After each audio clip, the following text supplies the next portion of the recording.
a fugitive's desperate flight. The dust of the Nile Delta clinging to his worn sandals. The sun, a hammer blow on his exposed neck. He's a ghost in the memory of a palace, a forgotten prince cast out, now a shadow moving against the relentless Egyptian horizon. The ancient world's most formidable empire, the land of pyramids and pharaohs, is now his pursuer. Its border fortifications, a finely tuned instrument of capture. This is not scripture. This is a high-stakes manhunt across a hostile landscape, a historical crime scene where every grain of sand could hold a clue, and the silence of the desert is deafening. The only witness is the sand. The only verdict, the vast, unforgiving expanse. We're not just recounting a story, we're reconstructing a desperate escape, a life on the run. Our investigation begins where empire meets wilderness. The stark, sun-baked plains bordering the Sinai Peninsula. This region, a crucial buffer zone and vital trade artery, links the fertile Nile Valley to the Levant and beyond. A corridor of movement choked with checkpoints and fortified outposts. The modern archaeological sites of Tel el-Daba, Tel Habua I, and II, Tel el-Borg, and Tel Kedwa stand as silent sentinels over this ancient frontier, revealing the intricate and often brutal logistical network that secured Egypt's eastern flank. Automated 3D maps revealed the layered defenses, the watchtowers like predatory eyes scanning the sands. The strategic placement of garrisons designed to trap any unauthorized passage. The narrative of Moses' flight unfolds during the Late Bronze Age, a period of intense geopolitical maneuvering and widespread cultural exchange across the ancient Near East. Contemporaneous with this escape, great powers like the Hittites and Mycenaean Greece were engaged in their own intricate dance of diplomacy and conflict. Mesopotamian city-states navigated complex trade routes, and the Minoan civilization on Crete was entering its decline. Tracing the lineage back, this moment stands millennia after the Genesis accounts of Adam and Eve, generations after Abraham's covenant and the patriarch's sojourns, a crucial point in the unbroken line leading toward the promised Messiah and the dawn of Christianity. A vast tapestry of human history stretching to our present day. The raw mechanics of escape, sheer impossibility of slipping past the vigilant gaze of Pharaoh's border guard. He had crossed a line, an act of defiance that marked him for death or worse, enslavement. The weight of his past, the whispers of his hidden identity, now pushed him toward an uncertain future. A future defined by flight and the gnawing fear of recapture. He was a prince no longer. Simply a man on the run, his only companion, the primal instinct for survival. The vastness of the desert ahead offered no solace, only the promise of exposure and the ever-present threat of discovery. His journey was a desperate gamble against the most sophisticated security apparatus of its time. Ways of Horus, the Sinai border trap exposed. The Ways of Horus was not merely a road. It was a finely calibrated military and administrative artery. A critical component of Egyptian imperial control along the northern Sinai coast. Archaeological soundings at key locations such as Tel el-Daba, which served as the ancient capital of Avris, and along the coastal route at Tel Habua, the first and II, Tel el-Borg, and Tel Kedwa have laid bare a formidable system of interconnected garrisons. These were not simple encampments, but massive mud-brick fortresses designed with formidable defensive architecture. Walls often several meters thick, punctuated by strategically placed watchtowers and way stations. Excavations reveal the sophisticated engineering employed to prevent any unauthorized movement, turning the Sinai into a virtual sieve, designed to catch and detain any who dared to pass without sanction. These fortified structures controlled movement, served as vital supply depots for Egyptian military expeditions venturing into Canaan, and crucially, maintained the precious water wells that were lifelines in the arid landscape. The very survival of any fugitive attempting to traverse this corridor depended on evading this pervasive, highly organized, and well-resourced network. Minimalist and maximalist academics remain divided on the precise period of their peak operational capacity, but their function as a border control mechanism is undeniable. The sheer scale of the construction demonstrates a significant investment of resources and manpower, underscoring Egypt's commitment to securing its eastern frontier. The psychological pressure mounts, the desert sun beating down, mirroring the oppressive weight of his crime. Every shadow could conceal a patrol. Every distant shimmer of heat could be a mirage or an approaching rider. He was moving into the unknown. A territory notorious for its harshness, a land where survival was a daily battle. The vastness that seemed like freedom was in fact a cage, a carefully managed zone of control. He had made a choice that severed him from everything he knew. It's a definitive break from his former life, plunging him into a desperate fight for his very existence. This was the stark reality of his new world. A fugitive branded by his past, seeking refuge in the unforgiving embrace of the wilderness. Scarab's inscriptions. The Sinai intelligence file, the Sinai Peninsula, beyond its strategic military importance, was also a region teeming with complex political undercurrents and covert activities, a fact illuminated by the Scarab's inscriptions.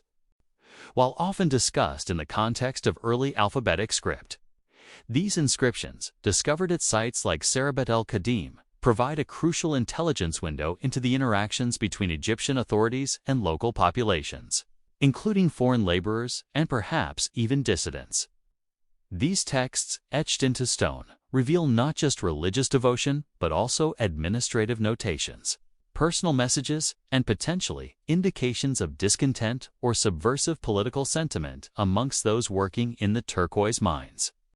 Historians argue that the presence of such inscriptions, often found within a religious context dedicated to Egyptian deities, might represent a subtle form of local expression or even resistance operating beneath the veneer of imperial oversight. The careful record-keeping associated with Egyptian mining operations and religious cults also suggests a sophisticated intelligence network capable of monitoring and, when necessary, suppressing any nascent signs of sedition. The dual nature of these inscriptions, part official record, part personal expression, offers a layered perspective on the complex social and political dynamics at play in this frontier zone. What buried secrets might these ancient graffiti hold about movements and allegiances within Egypt's eastern territories?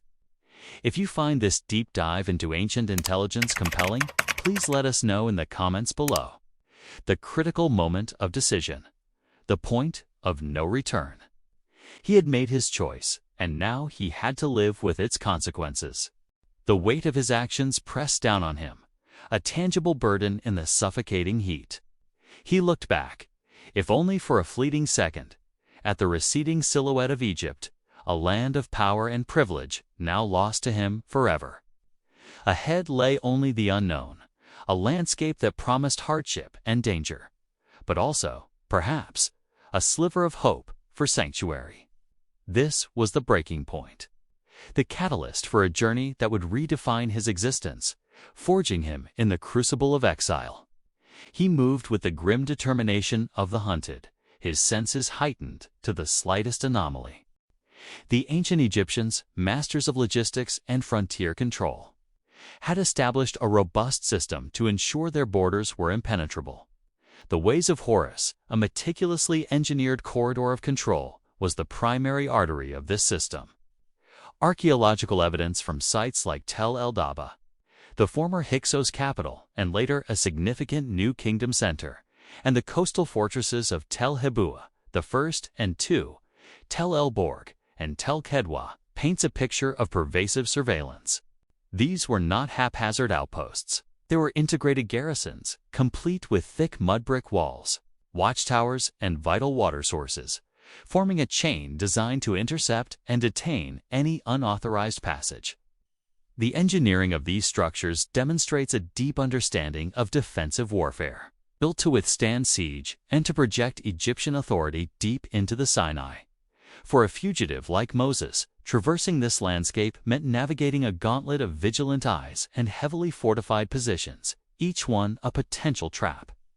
The sheer scale of investment in these fortifications highlights the strategic importance Egypt placed on controlling movement in and out of the Sinai. The evidence gathered from these scattered garrisons and administrative waystations presents a formidable obstacle to any escapee. The material hardware, from the thick mud brick construction to the carefully managed water wells, speaks of a highly organized and resource-intensive border patrol. The architecture itself, designed for maximum defensive advantage and surveillance, underscores the difficulty of bypassing these checkpoints. The very terrain, manipulated by the construction of these forts, channeled movement, making evasion a near impossibility without intimate knowledge of the territory or the complicity of those within the system. The logistical planning required to maintain these outposts supplying troops, water, and provisions across the arid Sinai demonstrates an empire at the height of its organizational prowess, making the act of slipping through their grasp an act of almost supernatural daring. Scholars suggest that the primary function of these forts was not just to repel invaders, but to meticulously regulate all movement, ensuring that no one entered or exited Egypt's sphere of influence undetected. Wait, the evidence goes deeper. The inscriptions found at Scarab el-Khadim, often cited for their contributions to the development of alphabetic writing, also serve as a critical piece of the Sinai intelligence file. These texts, inscribed by Egyptians and possibly foreign laborers working in the turquoise mines, offer glimpses into the administrative and political landscape of this frontier region. The careful note-keeping and religious dedications suggest an environment where authority was asserted and monitored, where dissent, if it existed, would likely have been recorded in subtle, coded ways. Some scholars propose that certain inscriptions might hint at underlying tensions or anxieties among the populace, a subtle undercurrent of subversion against the backdrop of imperial dominance. The presence of Egyptian religious cults alongside the labor force indicates a managed coexistence, but one where Egyptian power was paramount. Any challenge to that power would have been met with swift and decisive action. The layers of meaning within these seemingly simple etchings provide invaluable insight into the intelligence gathering and control mechanisms employed by the Egyptian state in its remote territories. The complexity of these findings challenges any simplistic view of Egyptian rule, revealing a dynamic interplay of power, culture, and potentially resistance. If you're finding this analysis of ancient intelligence operations as fascinating as we do, please hit that like button. The sheer audacity of his escape defies conventional explanation when viewed against the backdrop of Egyptian border control. To move through the Sinai, bypassing or evading a system as sophisticated as the ways of Horus required more than mere luck. It implied a knowledge of blind spots, perhaps even a degree of insider assistance, or a profound understanding of the desert's untamed pathways. The inscriptions, while not directly detailing his flight, speak to the pervasive administrative presence and the watchful eyes of the Egyptian state in this region.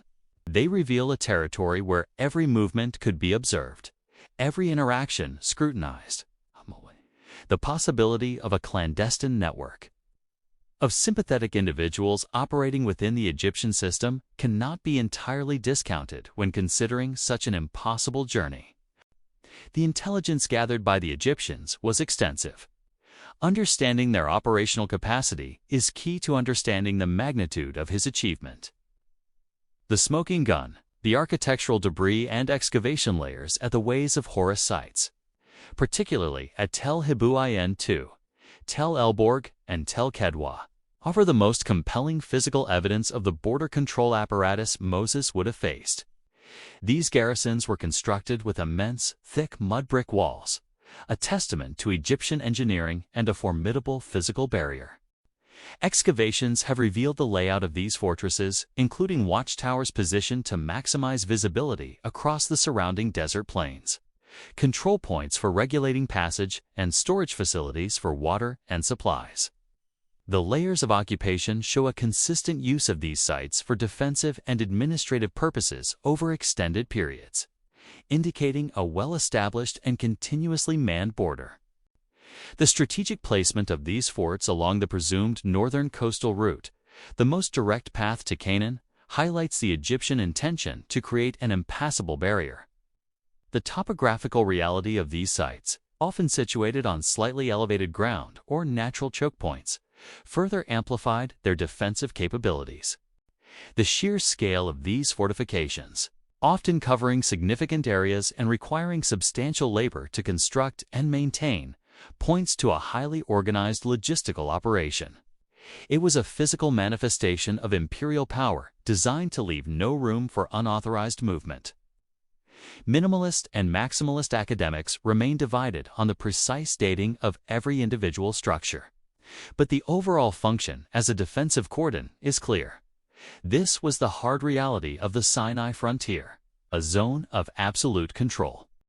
This forensic examination of the Sinai border defenses, the intricate intelligence network suggested by the Sarabits inscriptions, and the hard architectural evidence of the ways of Horus, presents a stark picture.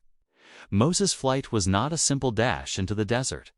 It was a calculated risk, a desperate gambit against a system designed to prevent precisely such an act. The material hardware of the garrisons, the intelligence gleaned from the inscriptions, and the physical footprint of the fortifications all coalesced to demonstrate the overwhelming odds he faced. The successful evasion of this network speaks volumes about the courage, resourcefulness, and perhaps divine intervention involved in his escape. It forces us to re-examine the narrative not just as a religious story, but as a historical and tactical challenge of immense proportions. If you value this kind of in-depth historical investigation, please subscribe to our channel for more.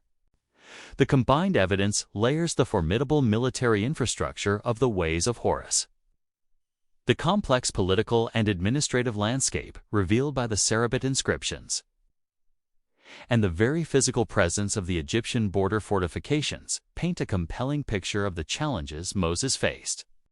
His escape from Egypt was not a mere footnote. It was a daring act of defiance against one of the ancient world's most powerful empires, a feat made possible by an intimate understanding of the land and its vulnerabilities, or perhaps by a force that transcended human logistical capabilities. The historical record, pieced together from archaeological excavation and textual analysis, reveals a fugitive navigating a carefully constructed maze of control. His survival a testament to an extraordinary will to endure and to reach his destiny beyond the empire's iron grip.